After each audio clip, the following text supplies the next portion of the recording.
Welcome everyone to the last lecture and seminar in the framework of our program Feminist Art Institution.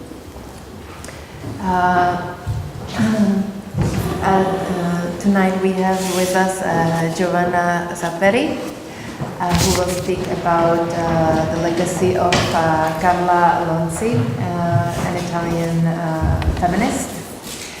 I will briefly introduce Giovanna. Giovanna is an art historian and writer based in Paris. She has been recently appointed a professor for contemporary art history at Université de Tours in France, and she's the author of numerous essays published in various journals and in various languages.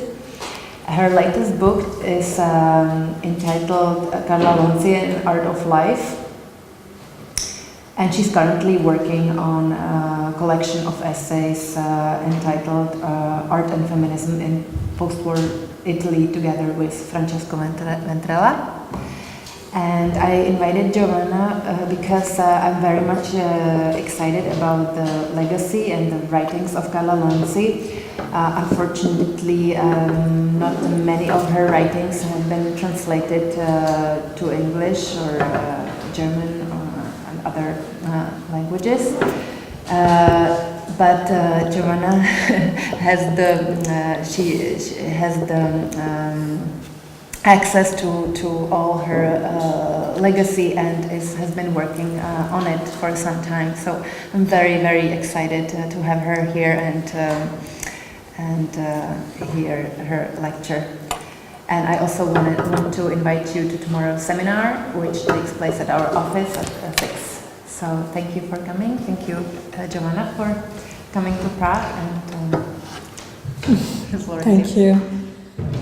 Thank you very much, Teresa, for the invitation. I'm very happy to be here, and thank you everybody for coming despite the heat today. It's not really the kind of day where you would go to a lecture. It's so hot, so thank you very much for being here. Okay, so my lecture today will be about Carla Lonzi, as Teresa announced it, and more broadly, I want to look at this specific historical moment in Italian feminism, which is the experience of the collective Rivolta Femminile. Do you hear me? Is that okay with the mic? Yes. The collective Rivolta Femminile, which means feminine revolt, and the writings of art critic and theorist Carla Lonzi, who was probably the most charismatic and important figure of the group. And I want to try to look at Rivolta Femminile as a possible experiment with the feminist counter-institution or anti-institution. I will explain why this notion of the institution is very problematic if we look at it with Carla Lonzi. I also, of course, want to underline the historical significance of Carla Lonzi's writing, and also to think the entwinement in her writings between artistic questions, between the question of creativity of art and politics, feminism. So more specifically for this lecture today, I will focus on Carla Lonzi's writings in the wake of 1968, and I will also briefly speak about the 1968 upheaval in Italy and the beginning of the women's movement. So the years between 68 and 72 are very important for Italian history, but also for Carla Lonzi's writings and becoming. Why? Because with the beginning of the feminist movement in 1970, Carla Lonzi decided that she didn't want to be an art critic anymore, and she decides to fully engage in feminism. But despite this rupture in her biography, I want to stress the interrelation between these two moments. art criticism and feminism, against the idea that Lonzi's feminism is totally disconnected from her previous activity as an art critic, and I will explain it a bit in a bit. Also, I want to focus on the way she responds to the students' revolts in 1968 and on the practice that she and other women inaugurated in Italy in the early 70s, which is called Autocoscienza, which is a kind of Italian version for consciousness raising, which means something like self-consciousness raising. A practice that was adopted by most of Italian feminist groups around 1970. And also, since this lecture series interrogates the possibility of a feminist art institution, I want to propose to read Autocoscienza as an attempt to imagine a feminist autonomous space, a space for women's autonomy in which the institutional logic of power is challenged. But first of all, let me introduce who Carla Lonzi was, because I'm sure not everyone is familiar with her work here. So Carla Lonzi was born in 1931. She died in 1982, quite young, at 51. She was an Italian art critic, a feminist, a writer, and also a poet. And yet, as someone who struggled against such categories in their power to reduce life to a sum of roles and identities, any attempt to define her activity will inevitably remain provisional and incomplete. I would say that Lonzi experimented with ways of writing differently in the context of 1960s and 70s Italian culture, when the country's social structures were put under pressure by a growing contestation and the mass feminist movement. The feminist movement was really huge in Italy, and also the 68 lasted for almost a decade, until 1977, with a number of antagonistic revolts and groups, etc. So it was really a period of turmoil, of political turmoil in Italy. So through the creative process of writing, Carla Lonzi strived at undoing the roles that she linked to her oppression, while constantly trying to articulate her subjective experience within a collective endeavor. Around 1970, the separatist group, so the women's group, became for her the site of the collective constitution of the subject, which is itself a collective working process. Her early feminist interventions of 1970, such as Let's Spit on Hegel, perhaps the most well-known title, called for a cultural revolution based on the woman's becoming a subject. The intertwining of the creative process of becoming a subject and the shared experience of liberation is precisely what connects Lonzi's feminism to her art writings.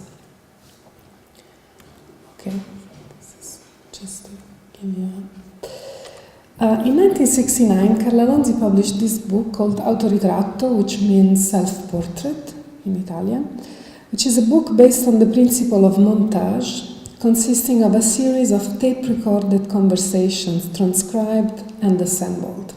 So between 1965 and 1969, Carla Lonzi had recorded conversations, like one-to-one conversations, with 14 Italian artists, all listed in the book cover, and all of those artists were male except one, which is Carla Cardi, painter Carla Cardi.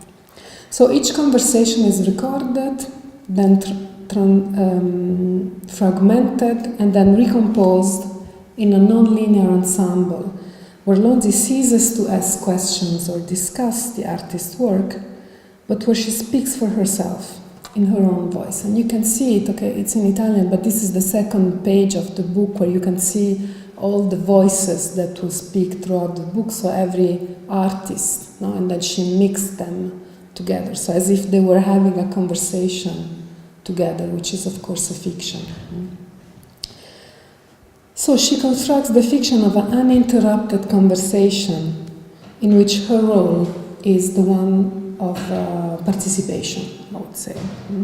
So once the original continuity of the conversations is destroyed, Lonzi composes a text in which she and the artist converse, so to speak, with each other. Lonzi had also requested the artist to send her pictures, so that the ongoing conversation is punctuated with a number of illustrations, so that thereby simulating the traditional text-image format of art history books. The majority of these images, however, are personal or travel snapshots. Only a small number reproduce artworks. As you can see, they show like artists in their homes with their families as children, etc., etc. And there are no chapters in the book, so it's a continuing text. It's a 300 pages text. So the pictures present throughout the book provides a subjective element within the discussions that comprise the text. Lonzi quite literally undoes both the practices and the poetics of art writing hegemonic at her time. She abandons the authority of interpretation in order to participate in the creative moment, while focusing on subjectivity and non-hierarchical exchanges also undermines the primacy of the image, the visual, as one of formalism epistemic foundations.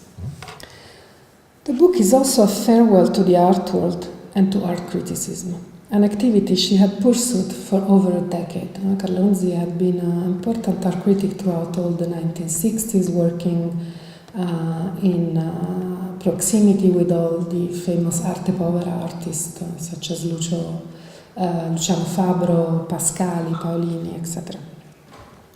In 1970, together with the only woman artist participating in the autoritratto conversation, Carla Cardi, they founded together Rivolta Femminile, Feminine Revolt, which was one of the very first feminist groups in Italy. And Rivolta Femminile from the beginning inaugurated this practice of autocoscienza and constituted itself as a separatist group, so men were not allowed in the meetings. For Lonzi, there was no possible reconciliation between her previous activity as an art critic and her engagement as a feminist, a fact that has contributed to the representation of her life and career as dramatically bifurcated. Lonzi, who died in 1982 at the age of 51, is one of the founding figures of Italian second-wave feminism and the author of a number of provocative texts and manifestos. Here is a collection of the original covers. Sputiamo su Hegel is perhaps the most famous text she wrote. Let's Spit on Hegel in 1970. The Clitoral Woman and the Vaginal Woman, 1971. Feminine Sexuality and Abortion, also 1971, etc. In 1978, she published her diary, her private journal, under the title Taci anzi parla, which means like shut up, rather speak. This contradiction, a feminist diary, subtitle. In 1980, she published Vai pure, Now You Can Go, a dialogue with Pietra Consagra. This book again, it's based on a conversation that she had with Pietra Consagra, who was her partner for almost 20 years. And this is a 4 days dialogue which kind of records the crisis in the relationship. And Consagra was an artist also, who also was participating in Autoritratto 10 years earlier. So these texts are not only among the most important documents of Italian feminism, they also represent feminist experiments with writing, creativity, and knowledge production. In this text, Lonzi reinvents a number of traditionally minor forms of expression, such as the private journal, the conversation, or the manifesto. Moreover, Lonzi's program of deculturation chronicles a search for female autonomy that challenges an inclusive ambition to be part of an already written history. In her anti-dialectical understanding of historical time, history itself is understood as a male construction from which women are structurally excluded.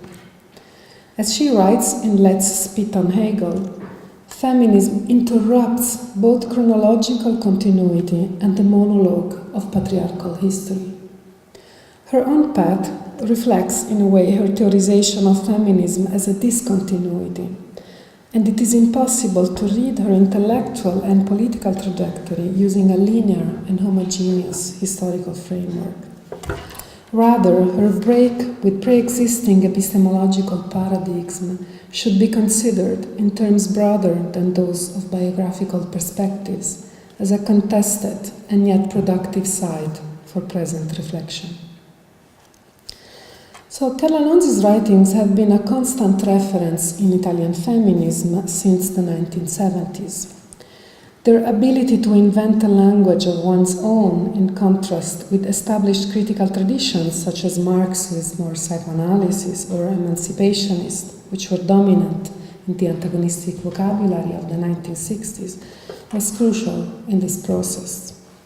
The experimental nature of her writings, their fragmentary structure, reflects the unfinished process of becoming a subject. In addition, the persistent search for autonomous forms of expression in Lonzi's work inevitably resists any attempt to systematically categorize her production. So let's go back to 1970, the moment in which Carla Lonzi abandoned the artwork right after the publication of Autoritratto in the fall of 1969, and decided to fully engage in feminism. So my idea is that her withdrawal did not mean that she ceased to reflect about art and its patriarchal structures. On the contrary, her critique of art plays a crucial role in the process of imagining a new feminist vocabulary. Lonzi's experience at the forefront of the Italian avant-garde was crucial in her subsequent experimentations of alternative forms of life, creativity, and being together that she pursued throughout the 1970s. Carla Lonzi's feminism involves a number of aspects that are strongly connected to her previous activity as an art critic. As she elaborated some of the concepts that were soon to be translated in a new feminist vocabulary. Her ideas about the artist's autonomy and authenticity, her notion of culture as a repressive force, the emphasis on relations, and the critique of authority within the art field are crucial to her feminism. In particular, Lonzi's critique of art, considered as a sum of institutions, power relations, and forms of sociability, is the basis upon which she will develop her feminist practice. Her continuous search for valuable forms of disobedience against the patriarchal organization of life is based upon the refusal to comply with the male mechanism of reputation and success. Lonzi's desire to establish non-hierarchical relations and communities explicitly counters the patriarchal emphasis on competition and success. Lonzi's withdrawal is thus not merely a stepping aside. Rather, it becomes a challenging project engaging a desire for transformation in which life and creativity can exist in radically new ways. Lonzi's writing from the late 60s and early 70s demonstrate the significance of her withdrawal from art for her elaboration of a feminist subjectivity. In 1963 already, she wrote a very polemical text entitled La solitudine del critico, the critic's loneliness. This text was really an attack against the way art criticism was mostly practiced in Italy at that time, a way that she considered institutional and based on hierarchies, based on judgment and on a hierarchical relation between the critic and the artist. So already in 1963, she had started to question the relation between artists and critics as based on a power differential. And I quote her, "With an abuse of power, the critic denies what constitutes the liberatory potential of an artistic research, namely the realization of an absolute lack of hierarchies and directive roles." End quote. According to Lonzi, the artist's freedom lies in the lack of identification with the social role And this is very important, but also in the artist's indifference to power. And maybe I have to just give a small note that all translations are mine. Some of them I did very quickly, so they might sound a bit strange. Also, Carla Lonzi's prose is very peculiar. She's really more like a literary writer, so it's very difficult to translate. Also, the role played by spoken language is very strong.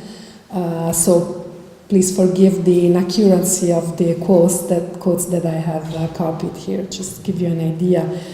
It's also very powerful writing, actually, very difficult in any case for me to translate. Okay, so 1968. Carla Lonzi both participated in the revolts of 1968, but at the same time she was suspicious of it. And actually her mistrust in 1968 political turmoil is similarly rooted in her rejection of the logic of power, which she already started to question within the framework of the relation between artists and critics.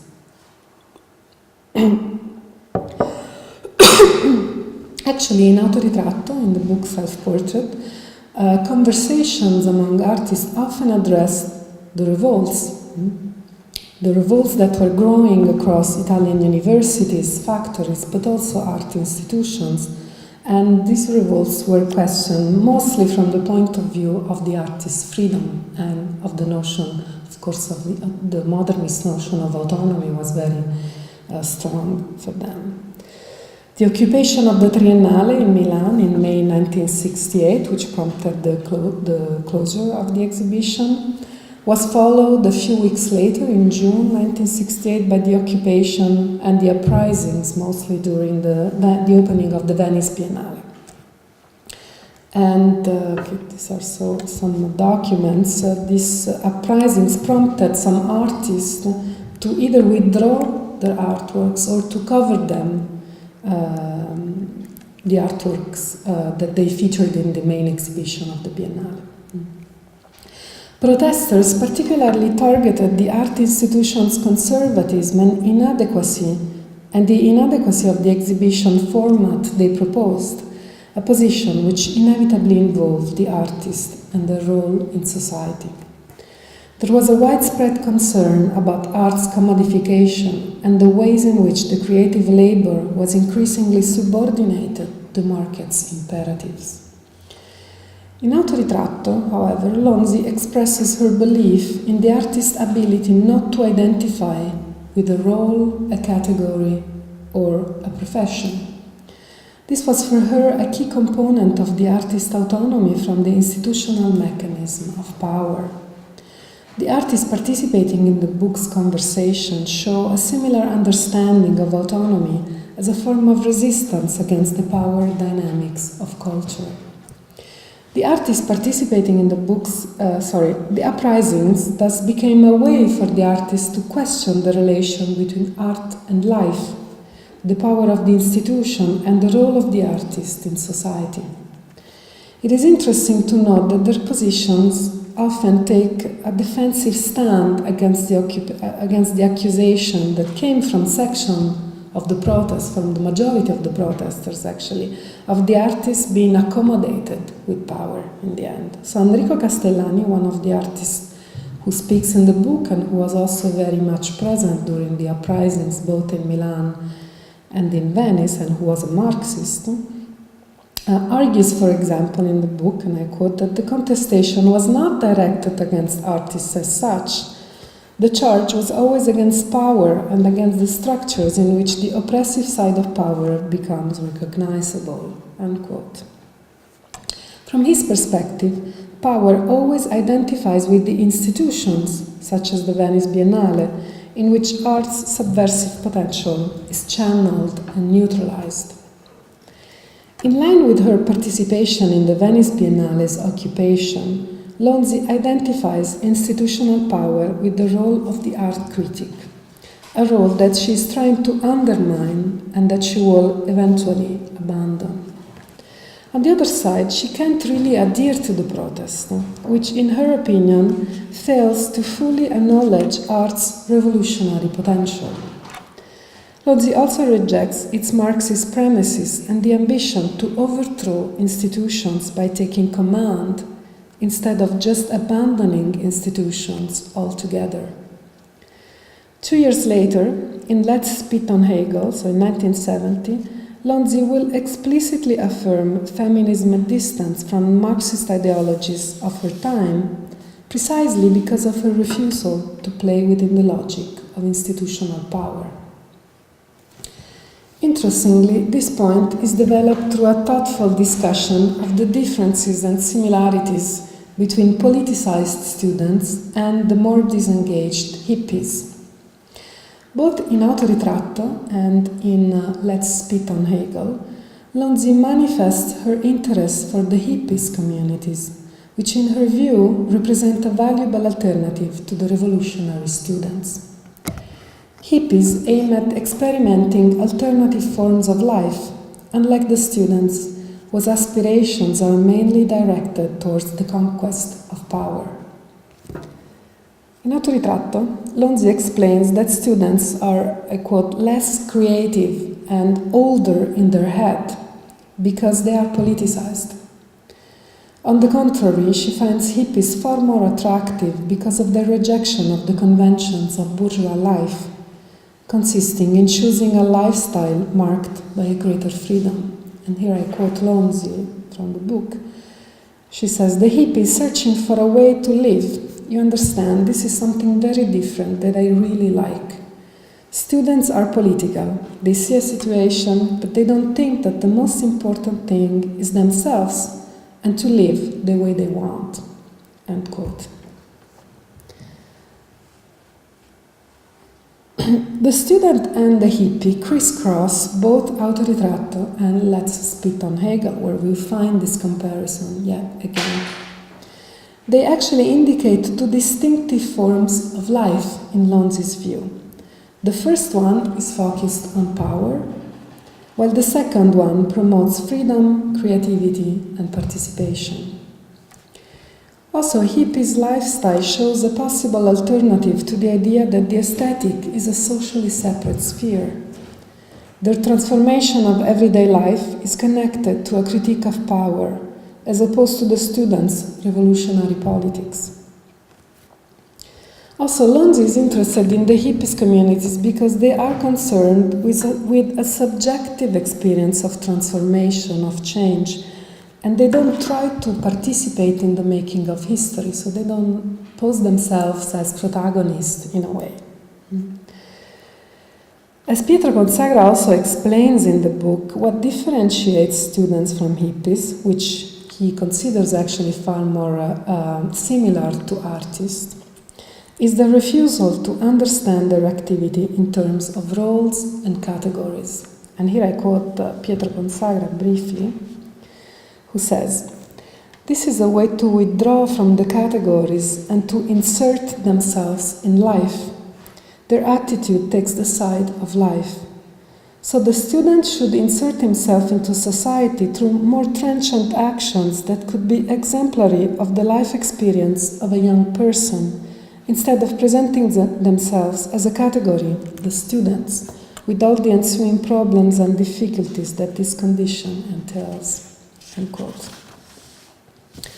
So the hippie provides a model for liberation based on a subjective transformation, which was far more interesting in Lonzi's eyes than the students' attempt to modify social structures from the outside.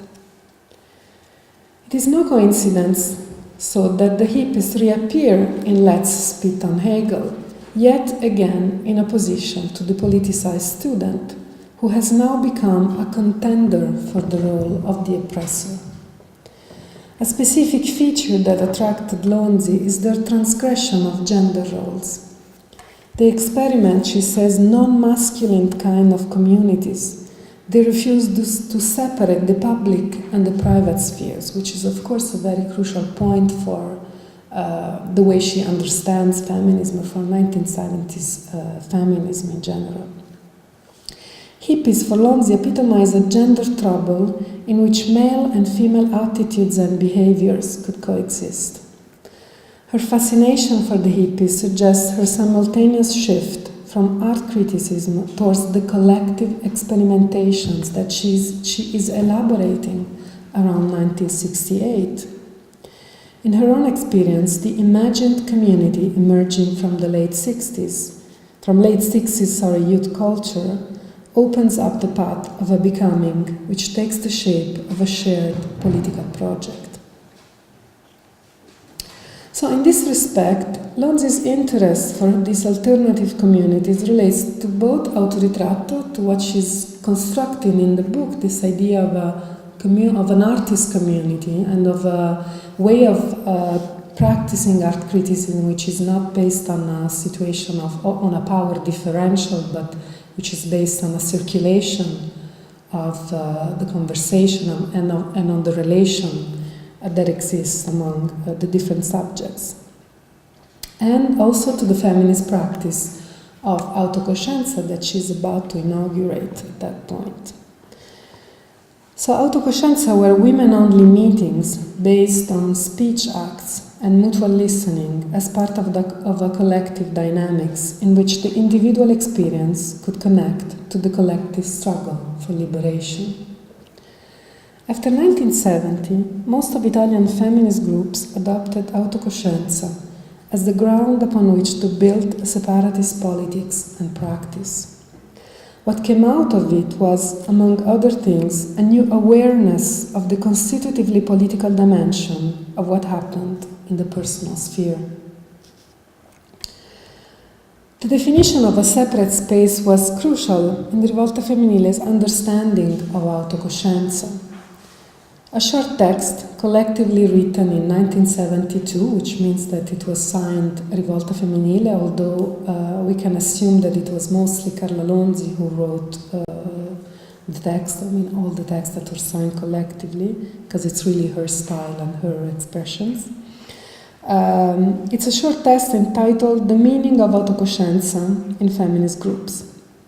In this text, the collective affirms that this new practice marks the historical space where woman becomes a subject of her own, thus preparing the ground for her autonomy. And here another short quote from this 1972 text. The feminist groups practicing autocoscienza acquired their real feature as nuclei capable of transforming the spirituality of the patriarchal era.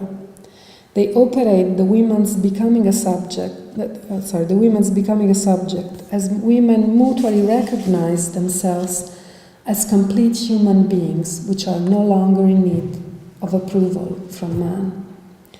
And here also the expression that she uses are very difficult to translate. What I badly translated becoming subject is she uses a word that is more like a jump, like a jump into subjectivity, or like something when you take a picture, something that is very quick and unexpected, another crucial, important notion for Lonzi.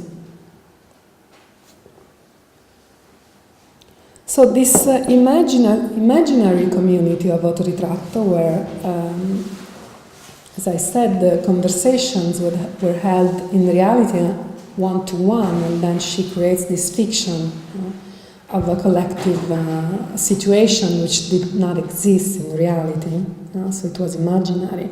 So this idea of a community that took shape during the fabrication of autoritratto is now translated in the reality of a political practice based on a participatory self-transformation. The book's fragmentation of the subject takes now the shape of a recomposition in which each woman is empowered through her connection to the others.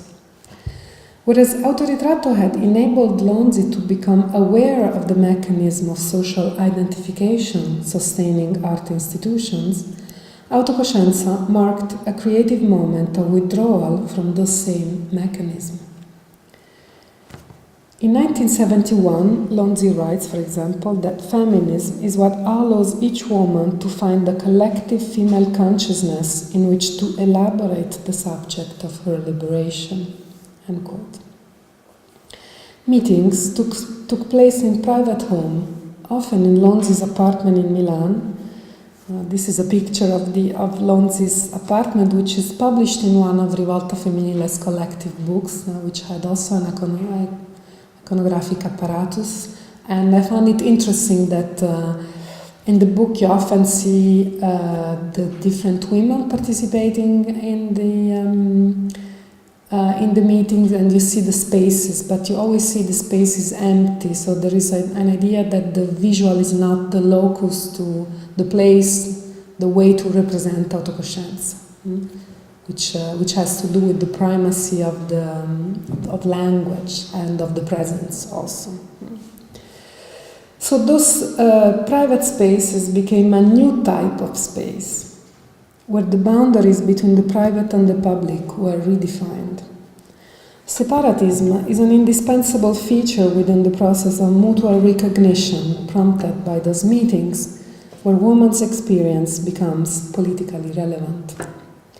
Unlike other groups, however, that gathered in semi-public, let's say, spaces such as women's bookstores, mostly, so spaces that were more permeable and open to the outside, Rivolta Femminile's practice is marked by an ambivalent refusal of the public sphere. So the group became more and more closed towards the exterior. After the first 2 years of existence, between 1970 and 1972, it became a closed circle, so it was not so easy to participate in the groups if one were not already part of it, let's say, unlike what happened, for example, in Libreria delle Donne in Milan, in the Milan's women's bookstore, which was a bookstore, so which was a place where women could go, and there was not this strong sense of belonging that you had in Rivolta, which was also probably a problem. So the choice to meet in private homes emphasizes both the domestic as the space of female experience and the refusal to compromise with any entrenched institutional form. Autocoscienza actually induced a radical reconfiguration of the private and the public, in as much as it took place in a secured space where it was possible both to experiment new relations among women and to develop the group's political and theoretical work. Autocoscienza was based on horizontality, on non-hierarchy and individual speech acts, but there was also a lot of listening, a lot of silence.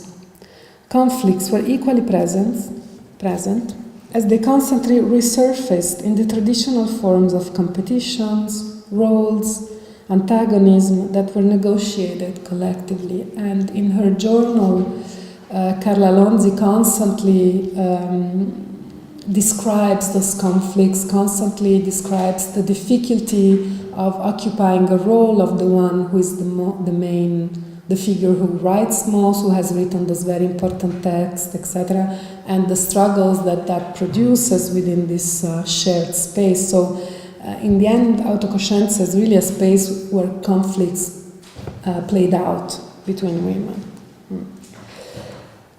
Most importantly, Autocoscienza functions as a process in which self-affirmation, collective knowledge, and mutual recognition are bound together through the constitution of a different community. This feminist utopia of the articulation between the individual and the collective, as feminist historian Luisa Passerini has put it, becomes the basis upon which women constitute themselves as political subject. Lonzi underlines this point in a text written a bit later, in 1977, where she muses on the experience of Autocoscienza. You have to know that by the end of the 70s, Autocoscienza was not practiced anymore. It's really something that was developed in the early 70s and which was very complicated to establish on a duration. For for many reasons. Maybe one could say that it failed to establish itself as something that could last, but still it was a very strong moment of self-constitution as a political subject. So by 1977, the group didn't practice autocoscienza anymore, and Lonzi goes back to this moment in this text called An Itinerary of Reflection, something like that, where she writes, I quote, "The consciousness of myself as a political subject is born out of the group, from the realization that has taken the form of a non-ideological collective experience. Our success in rendering this group possible has given us the measure of our capacity to withdraw from male strategies and structures, to free ourselves from their oppressive power, to begin to exist for what we are. This is just the first step, but its nature is political. We understood that what it means to be together, to enhance what we are instead of betraying ourselves. The group allowed us to live a sense of completeness that we have missed historically, as we have always been considered as secondary creatures." End quote.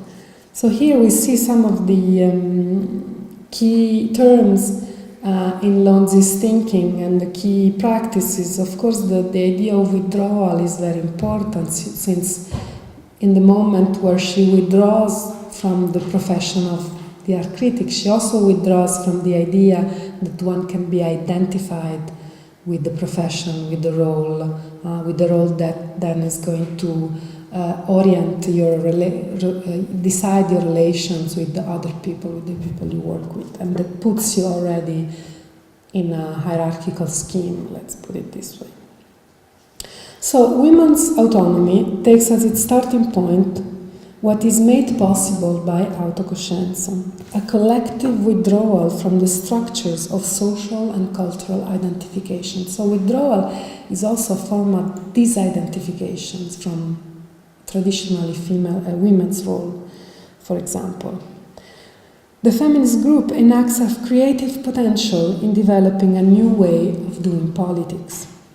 Autocoscienza has no pre-established rules, no leader, no control, but an integral openness towards the other. Lonzi particularly insists on the fact that Autocoscienza cannot be recuperated as culture, nor as an institution, I would add, because it doesn't turn to man, it doesn't speak to man. On the contrary, it originates in what she calls a void, where an autonomous sense of the self can grow and exist. Autocoscienza is how women collectively challenge patriarchal notions of subjectivity. So for Lonzi, feminism also involves the facts of life, or mainly involves what happens in one's life and the conflicts, of course, that are part of it. In her early feminist writings, she often uses the term deculturation with reference to the possibility of undoing the ways in which culture determines women's behavior and self-perception. Accordingly, she argues for a fundamental opposition between life and culture. Deculturation was a crucial buzzword in 1960s and 70s political jargon. But the way Lonzi uses this term encompasses the political as well as the artistic spheres. Women's autonomy takes as its starting point her refusal of culture as ideology and power, thus recalling Lonzi's attempt to speak about art without the mediation of art criticism, institutional language. Between 1968 and 1970, the process of disidentification from a set of established roles enables the emergence of a new subjectivity that Lonzi called the clitoral woman. The clitoral woman makes her first appearance in Lonzi's 1971 text called La donna clitoridea e la donna vaginale, the clitoral woman and the vaginal woman, where the question of sexual autonomy is connected to the wider framework of women's liberation. This figure, the clitoral woman, embodies the possibility to withdraw from the roles that traditionally define femininity. Conversely, the vaginal woman, so the opposite pole of femininity, fully identifies as woman, thus becoming the epitome of patriarchal oppression. The clitoral woman suggests that this identification from established gender norms has to be understood as a creative process in which the subject can express herself beyond the conventions of gender normativity. This process begins with the affirmation of an autonomous sexuality. The clitoral woman claims her own sexual pleasure against the patriarchal ideal of a docile and reproductive sexuality. Lonzi affirms the need to withdraw from patriarchal sexuality, as the latter is both understood in existential and in political terms. This doesn't necessarily coincide with the refusal of heterosexuality as such. It marks instead a different understanding of women's sexual expression. Lonzi's description of the clitoral woman recalls in many ways her ideas about the artist's autonomy from social convention. However, now the project of autonomy is understood in terms of an endless process and not as a condition, the one of the artist, entailing also a form of privilege. Most importantly, this new subjectivity is grounded in a disobedient sexuality that defies the patriarchal organization of social relations. Starting from this new positioning, Lonzi's feminism translates a shift from art towards a refusal of culture as a whole. This already emerges in the first manifesto of Rivolta Femminile, which was written collectively in the spring of 1970 and what took really the form of a manifesto that they hung in the streets in Rome and in Milan in the spring-summer 1970. This is the original version. So in this manifesto, which is composed of a series of this is translated into English, brief affirmations. One can read also that woman's autonomy begins with the awareness of her own difference and with the unmasking of the ties that link culture and patriarchy. Accordingly, a practice of withdrawal marks the moment in which culture is rejected altogether. And here is a short quote: "By not recognizing herself in male culture, woman deprives it of the illusion of universality. Man's strength lies in identifying with culture, ours in refuting it." End quote. Rivolta Femminile's program of deculturation represents a necessary step towards autonomy in the framework of a collective process in which culture's institutional apparatus is revealed. In Autoritratto, Lonzi had attempted to undo established forms of art writing as part of a process that had led her to consider art criticism knowledge production as a power operation based on observation, aesthetic judgment, and on hierarchical relations. She had deemed art criticism institutional expertise as an act of domination and control over those who find themselves in the position of being the object of an inquiry, namely the artist. The word culture refers now to the whole apparatus through which ideology operates in all its ramifications, including social relation, academic knowledge, and now art, but also religion, as well as the whole moral values upon which the social order is secured, and of course family, reproduction, and sexuality above all. So in Let's Spit on Hegel, Lonzi writes that feminism is neither the opposite of culture, but it's neither an ideology. It marks instead a different positioning. And here I quote Lonzi, who writes, "The mode of action we choose is the shedding of our culture. It is not a cultural revolution that follows and integrates the economic revolution. It is not based on the verification at all levels of an ideology, but on the lack of ideological necessity. Woman has opposed the construction of man only her existential dimension. She has not had generals, thinkers, and scientists. Instead, she has had energy, thoughts, courage, attentiveness, common sense, and madness. End quote. So here, it's interesting that Lonzi enumerates an array of mythicized male roles, the scientist, the conductor, the general, etc., to which she opposes a series of nouns referring to the spheres of sensations, of experience, of subjectivity. Autonomy is in fact integral to a wider process in which the roles defining woman as a secondary formation in relation to man are unraveled. For Lonzi, woman's autonomy and agency are unfinished process, starting with the refusal to comply with the structures of social and cultural identification. In Autoritratto, for example, Lonzi had already defined her education as an art historian, as a student, as bureaucratic, she says, and repressive. After graduating from the University of Florence, she was a brilliant student, as you can imagine, she refused to consider an academic career, which her advisor proposed her to think about it or to start to publish in academic journals. And she chose to become an art critic because she thought this would allow her to address the interrelated issues of freedom and knowledge. As she explains in a conversation during Autoritratto, which I quote, where she says, "Art criticism should be an activity that involves individuals that, like myself, wanted a more profound initiation than the one provided by culture." End quote. So a few months later, in Let's Spit on Hegel, Lonzi would clearly indict higher education for its complicity with women's oppression. And here I quote her again. "Colleges and universities are not places where young women are liberated through culture, but places where the repression is perfected, the same repression that is so well cultivated within the family.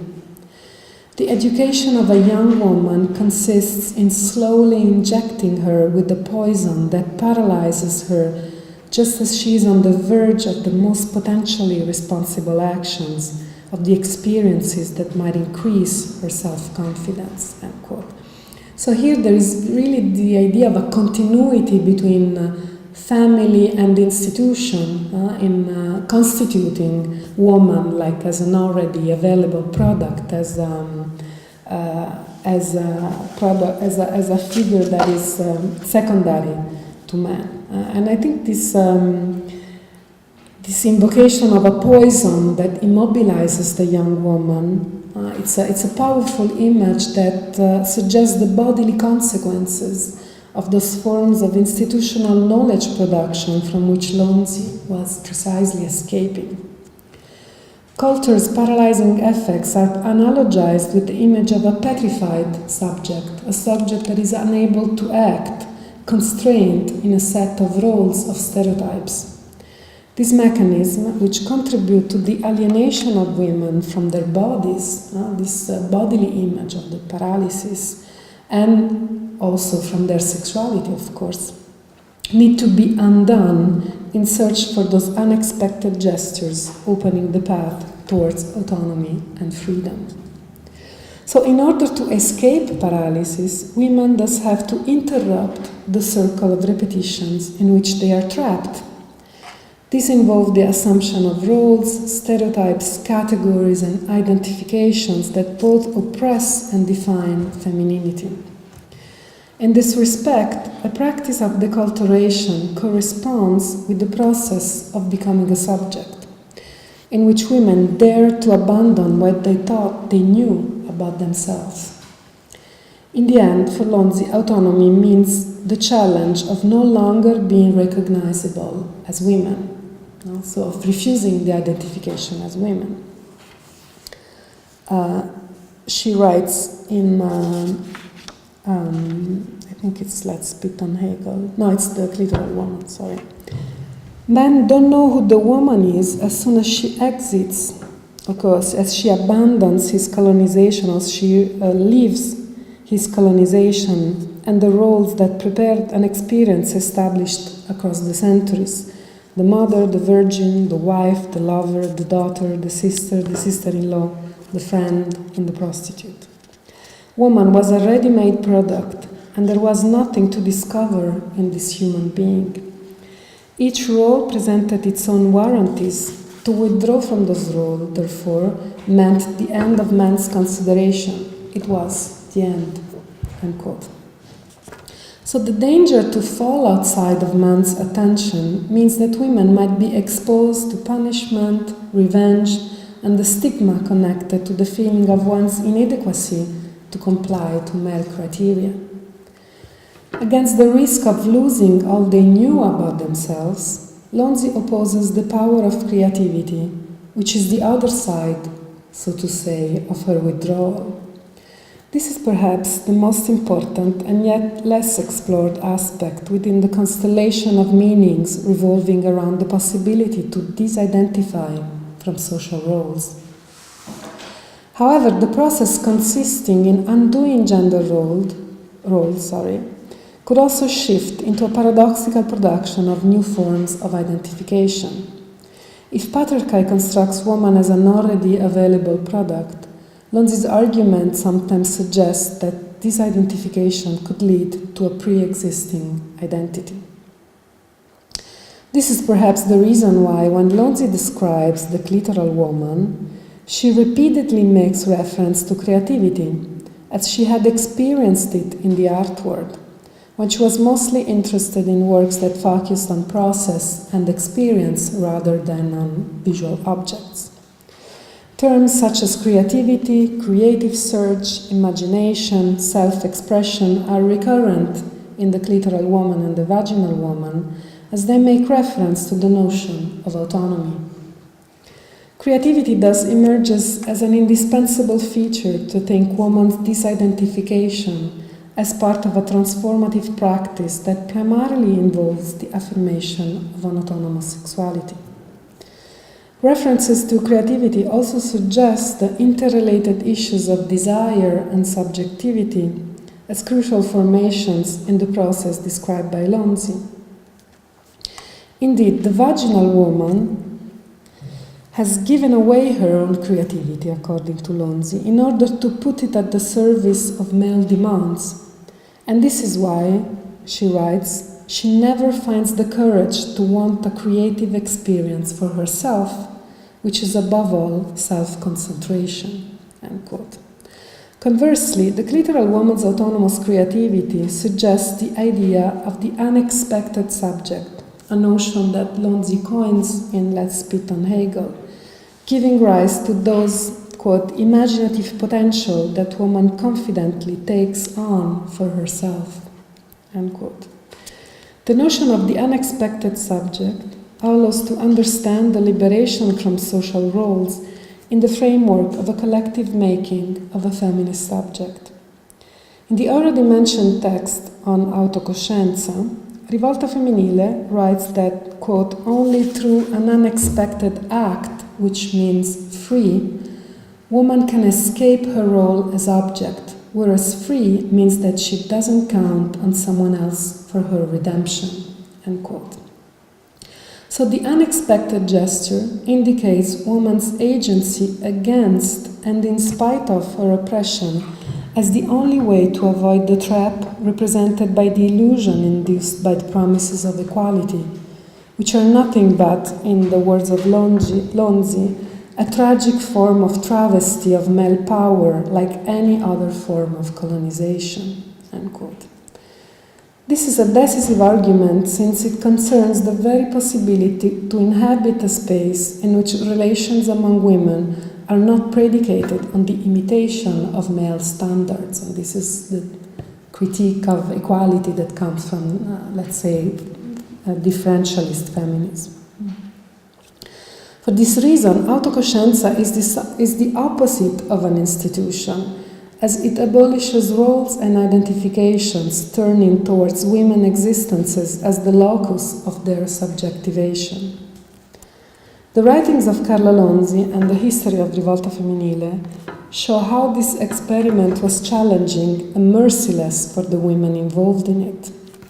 We can still wonder about the strength, the weakness, and the complications of Autocoscienza and ultimately its failure in proposing a valuable alternative to established institutional models. However, I believe its creative potential in experimenting a feminist practice of liberation can still resonate today as we try to imagine alternative forms of feminist institutions. Thank you very much.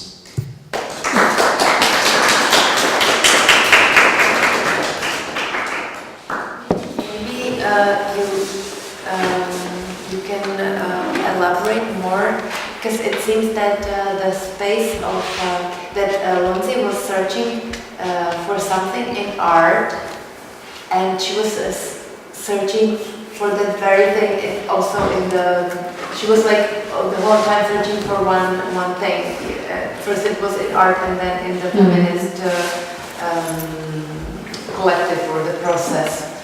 And when you spoke about this, maybe you could elaborate more on what art was for Lonzi, because when you spoke about the process of disidentification and withdrawal from the social roles, it resonated a bit with the idea of alienation, and somehow, you know, seeing your life or from a distance. Is it something that she was also expected, or does it resonate with her ideas about art? This whole disidentification and withdrawal. Is it something that that also in an aesthetic that she would wish for the art experience to kind of deliver, or this kind of alienation and kind of that leads to this kind of liberation and something like that? Well, this was. Well, let me try to go back. Okay. When she's working on the project of Autoritratto, Carla Lonzi is focusing less and less on the artworks. Okay, she was interested in those kind of works of the 1960s that questioned and challenged the institutional spaces of the galleries, also the traditional formats, etc. And also challenged a formalist approach to it, which was still very strong in Italy. It was probably the only available vocabulary for art criticism, was still related in a way to formalism. And on the other side, she's contesting also art criticism that is related to Marxist ideas. Also, you have to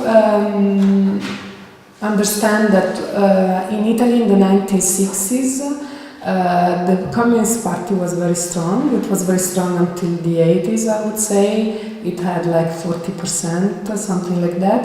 And that the cultural field was very much related to the Italian Communist Party. So if you were an intellectual, an art critic or an artist, there was this network connected to the Communist Party. So the Communist Party had an hegemony in culture, and this is also maybe helps to explain the antagonism that Lonzi has, which doesn't mean she had been a part of the Communist Party in her youth, and that she had, and of course there were all kinds of leftist.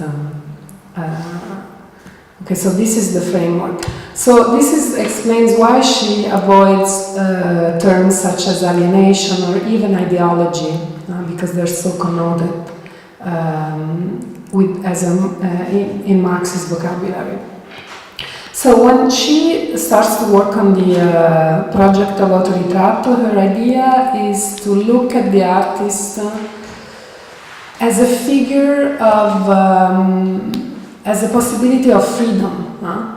So this idea of not being identified with the role is very complex and problematic in a way, because on one side, for her, the artist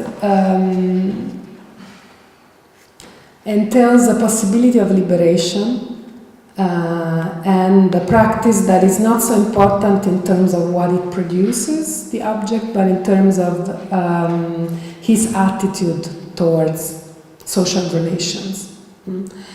And on the other side, and also because she's so much interested in those forms of art that were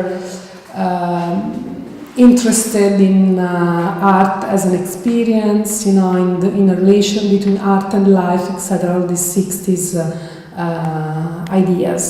On the other side, it didn't work, or it was problematic because she's following, in a way, traditional ideas, modernist ideas of the artist as not being identified as a worker, for example, and this is what protesters in 68 were pointing, the artist's work being in a way subsumed to the logic of production. So when she does Autoritratto, she's interested in that, and the artist functions for her as a model of liberation for herself.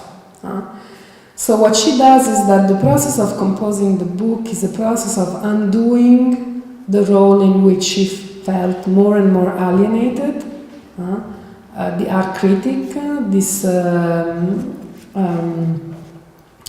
how can I say this idea of a written language, that this idea of a mediation between the artwork and the public, the idea that the critic is there to explain to the public the artwork or to judge it, to give it a prize at the Venice Biennale, etc., etc. She doesn't want to play that anymore. She wanted to be part of this creative moment, which she also understands that is coming in this revolutionary time. And she understands artistic practice as a way for her to free herself from a position of authority. So when Autoritratto is published, of course she realized that the artists are not ready to do the same with their own identities, let's put it this way. So Autoritratto in the end became a source of huge disappointment for Lonzi, because on one side she had undone herself in a way that artists were not ready to do. And I think this also emerges clearly if you look at those group of artists and what they became in the 70s, and also even more the way they stayed as they were. I mean, they were avant-garde in the 60s, but then they never went into this politicized moment that marked the 1970s. And I think there is a huge gap between what Lonzi does, that she follows the transformative potential that was open at that moment in a way that the artist she was close to didn't. If you look at those arte povera, form of vocabulary, so much 60s still. I mean, if you look at Luciano Fabro's work or Giulio Paolini's work from the 70s and 80s, it still stays within a certain modernist or new avant-garde form of vocabulary. So she jumps into something which was far more creative in a way, but and far more timely. So this on one side. So this moment of post-1968 also prompted her to realize that things were maybe turned upside down, which means that on one way she realized how much, and this is something that she's reflecting upon throughout the 70s until her dialogue with Consagra, how much an artist, instead of being this figure of freedom, is the most alienated subject. Why? Because her entire time and activity is captured by the logic of valorization, of production, of success and competition, etc. No? When she has this dialogue with Pietro Consagra, she never stops telling him how much everything he does is because of the exhibition, is because he has to meet the collector, all the people they are seeing together, it's because, the galleries, etc., etc. Nothing is done just for the sake of doing it. So, and on the other side, then she herself becomes aware of her ambivalent position in this relation. So feminism becomes the, how can I say, the way for her to confer a political meaning to what she was searching throughout the 60s. And I think what she elaborates with, especially with Autocoscienza, is really this idea of a practice of freedom, whose roots can be found in the way she understood art criticism and her relations with artists. Namely also these ideas of autonomy, of this idea of artists as person who are not identified within the social relations. This is something that becomes far more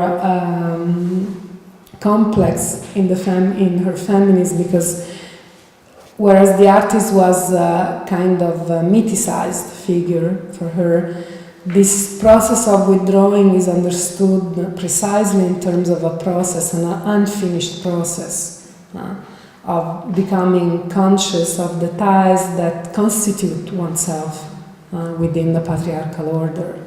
So, of course, this is always on the edge of going in different direction, because when she talks about the void, for example, what is the void? What is authenticity? This is also a very important notion in Carla Lonzi. Is authenticity something that can be attained? Is it something that is already there? Is it something that we can understand as a process, etc., etc.? So this is a very complicated notion that she uses, and in my opinion, it's really unresolved. So in a way, alienation is, the figure of alienation is what she calls the vaginal woman, which means the woman who is petrified within the apparatus that contain her within, what is socially understood as femininity. I hope I answered your question. I don't think that for Lonzi, alienation is in no way a productive force. I suppose that's what can be been expressed recently in other feminist manifestos, etc. Alienation is never understood as something that is productive. Alienation is another word of patriarchy, in a way. Would we ever maybe say what kind of way her notion or her theories are applied today in contemporary time? In Italy or maybe broader, I don't know. Well, I don't think that they are applied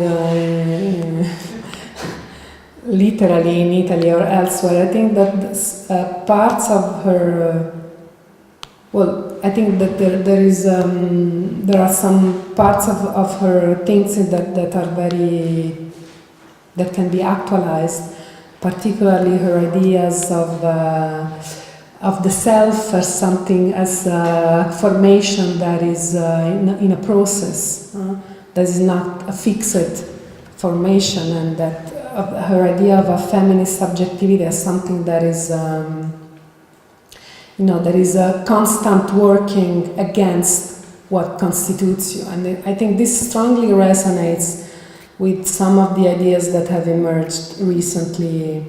I don't know, in queer theory, for example, there is a strong idea of failure in Carla Lonzi, for example, of the notion of failing to adhere or to comply to a logic of success, which is itself an exclusionary logic. Or there is also a certain negativity in Lonzi's feminism, which I think is very much that we can read from a contemporary perspective as a refusal to be recuperated within a neoliberalist agenda, for example. So there are different aspects that still speak today, and I think that explain the reason why her work suddenly is becoming so crucial. It's been translated in different languages and it's read again. Also this radicality of her separatism in a moment in which feminism is so much, a contested part of a capitalist agenda, and it's used for as weaponized in neo-colonial policies, etc. This impossibility to be, you know, this position of negativity in which Lonzi locates herself, which was very complicated to live at that time, and which is still like an unresolved problem. I think speak to, as we try to imagine a feminist tactics that can escape those forms of recuperation that are so powerful today. Yes? I was wondering, it's really great to hear someone talk about Carla Lonzi, by the way, because it's so hard to get hold of her text in English. I don't know, I think that's changing, you've said. But I was wondering, like, this idea of withdrawal is so complicated and so, I was basically wondering how class maps onto some of her ideas, like withdrawal. Was she very well off through this process of withdrawal from her career, her income, etc.? But also, like, in aspects like the differentiation between the clitoral woman and the vaginal woman, you know, who has access to being a clitoral woman and who doesn't, and I don't know, I was just wondering how she survived, because when I think about mapping her ideas onto the contemporary, the idea of withdrawal now is incredibly complicated and increasingly impossible, and her fantasy of the hippie is perhaps also evaporated in the contemporary.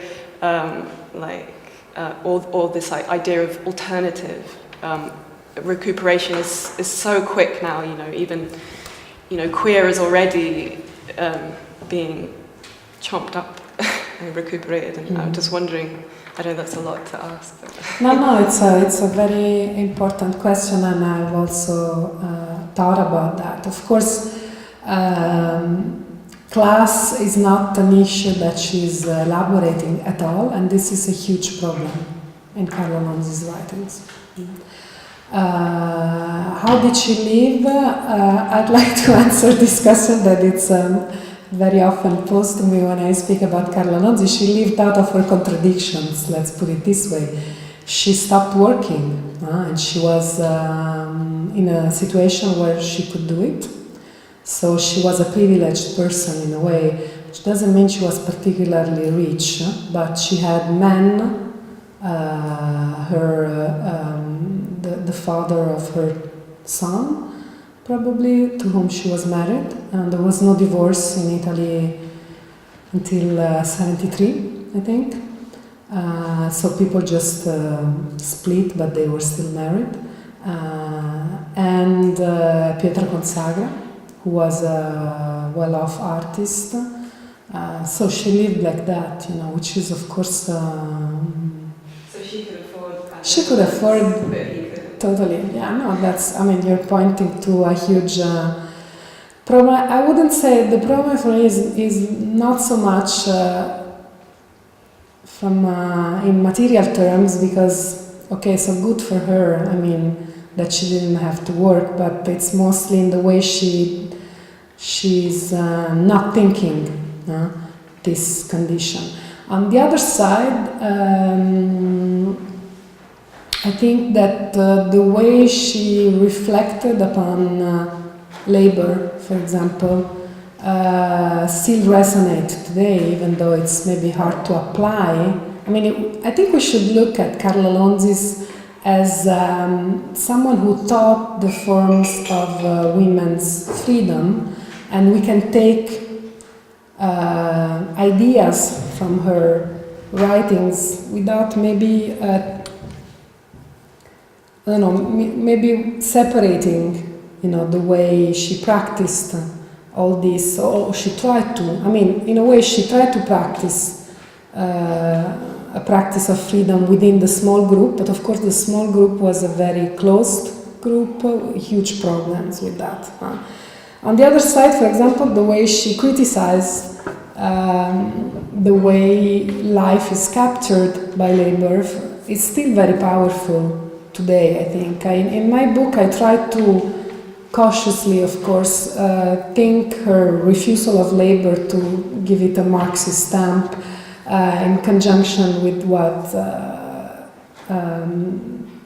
the wages against housework were elaborating at the same moment. Of course, these were two very distinct groups, feminist groups in Italy. Also, the wages Silvia Federici and Maria Rosa della Costa were far more internationalist, and they were connected to Marxist groups in Italy, namely Potere Operaio, etc. So it's a totally different story. But on the other side, if you look at the content of the things that they are written in the first manifesto, or especially the way she elaborates on labor in her dialogue with Consagra, you can find a similar understanding, okay, with all the differences that exist, but a similar understanding of the way capitalism recuperates the affective sphere and transforms it into labor. So what she discusses with Consagra, for example, is the way their relation is put in the service of his career. And also the way love, the most intimate parts of one's life, is captured in this mechanism, and how can you free yourself of it. Of course, this is a huge failure for her also in her life, because it's the end of this relationship, because this relationship cannot exist in the terms she wishes for, which are probably far too utopic to be real. But in the way she analyzes this mechanism, maybe the difference and what makes it so fascinating is the way she's embodying, in a way, this contradiction. Because on one side you have people like Silvia Federici, who analyzes a situation and, but with the tools of theory and Marxist theory, etc., and they draw how can I say, a picture of women's oppression, of women's affective labor and reproductive labor transformed and put into the service of capitalism and ends, etc. On the other hand, Lonzi describes the effects of it in one's intimacy, in one's emotion, in one's relations, in one's feelings. And I think this is quite unique. When we look at 1970s feminism, especially in Italy, this impossibility to disconnect the two. So I think this is probably what makes it still so powerful today, because it has this subjective part, which is not so much present in the more like politicized feminism of her time.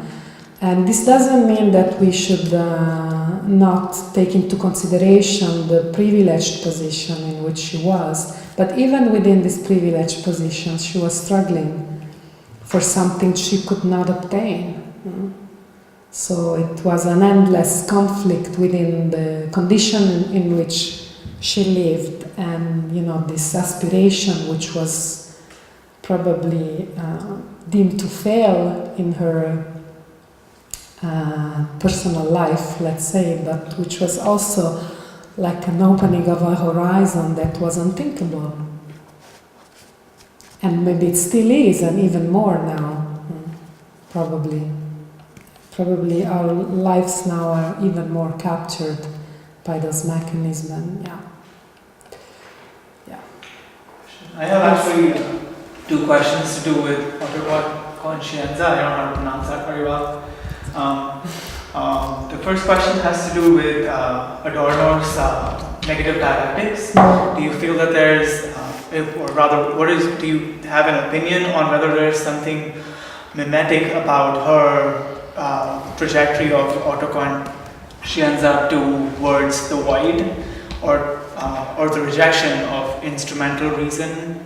And also, the second question which I have is, you spoke about conflicts which arose in the women when they were participating in this What kinds of conflicts were there?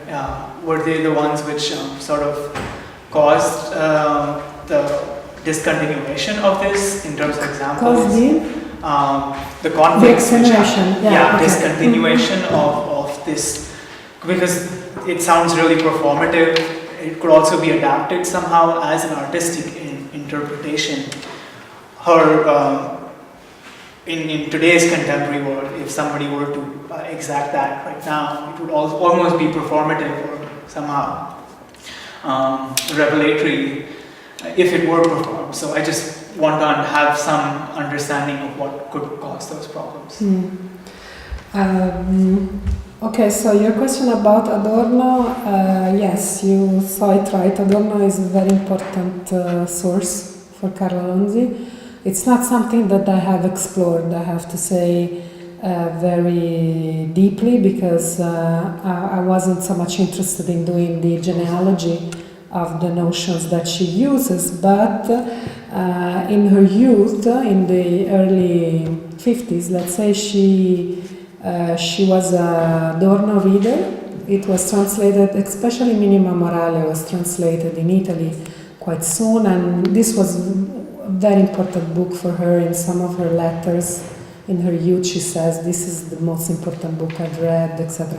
So there is certainly genealogy of, especially the notion of authenticity and the way she uses it goes back to Adorno.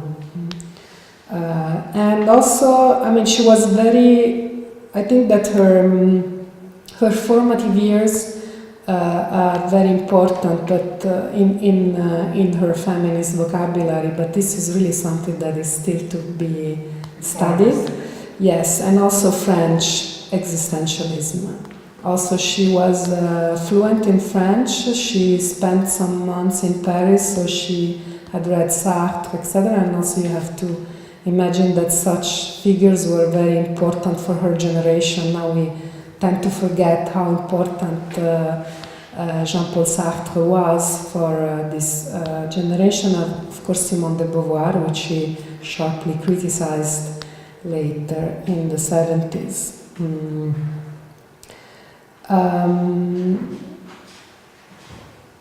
Autocoscienza is, it's difficult to speak about Autocoscienza because there are, I mean, the traces, the documents that we have are very fragmentary.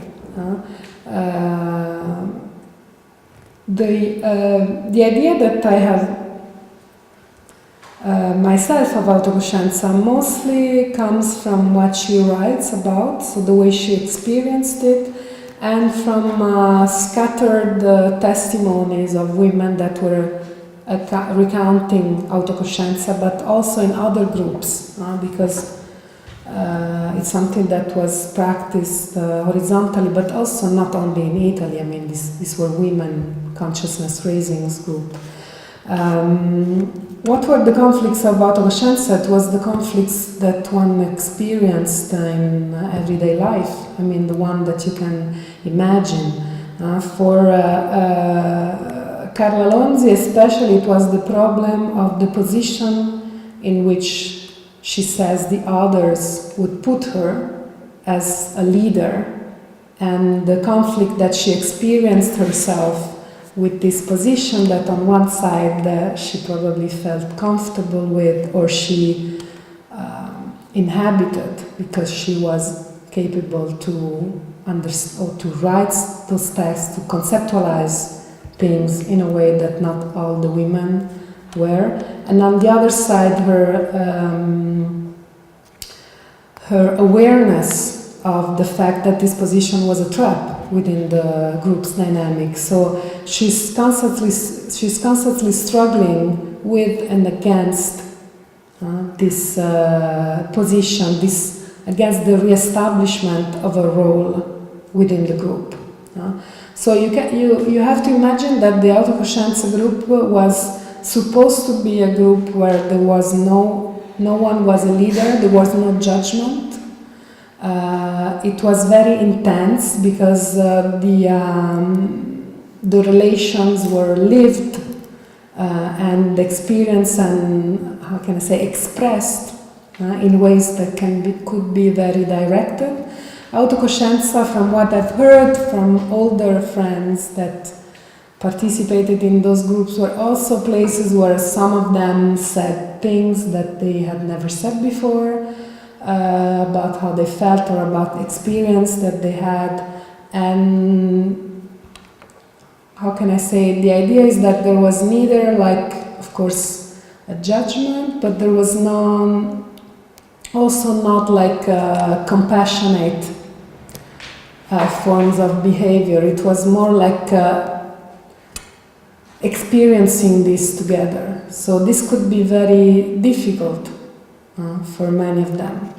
But I think that the conflicts were mostly related to the way the hegemonies, leaderships, roles were constantly, reinstituted, and how difficult it was to undo these dynamics that always represent themselves in collective situations. So it was really an experiment with the way of being together, where you could reinvent also the relations among women. And also you have to think that it was separatism was very much attacked by political groups at that time. There is a famous demonstration, one of probably the first women-only demonstration in Italy. I don't remember the year, early 70s. There were groups of men from alternative left, like Lotta Continua, a very important leftist group at that time, Marxist, extra-parliamentary formation, etc., etc. They would attack the women's group for wanting to march alone without them. So you have to also imagine that the whole idea of separatism was complicated, and I think it still is complicated. I mean, another way to look at this from a contemporary perspective would be, for example, I live in France, and the extremely violent reactions that you have when, for example, women from African origin or non-white women try to organize separatist gatherings in France. Then you have the mayor of Paris declaring that this is impossible, etc., etc. So it still provokes this kind of reaction from the hegemonic groups. So the attempt to construct this secure space for circulation of speeches among women was very challenging in itself, and then once you're in it, it's not so easy to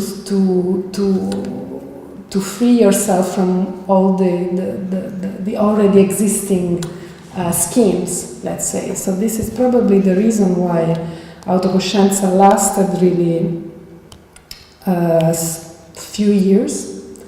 Then other groups like the Milan's bookstore group adopted other forms which reinstalled some forms of authority. Like they did some practice that was called la pratica dell'inconscio, the unconsciousness, which is a form of, wild psychoanalysis or the reinvention of psychoanalysis, but in which there was different positions, and then the practice of entrustment, which again reinstates a form of authority relations. So Autocoscienza was really kind of wild in its attempt to challenge all this, and ultimately it failed also because it was probably too difficult to practice on a longer term.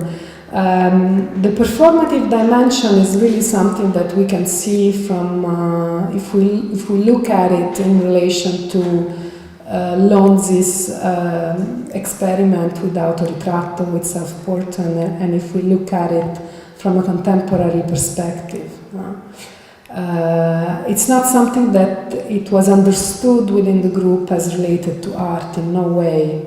This is a connection that we can draw maybe now, knowing the history, especially the way it was understood within Rivolta Femminile, but even though there were many artists participating in Rivolta, namely Carla Lonzi, but also other figures of the art world, or many of those women were the partner of an artist, etc.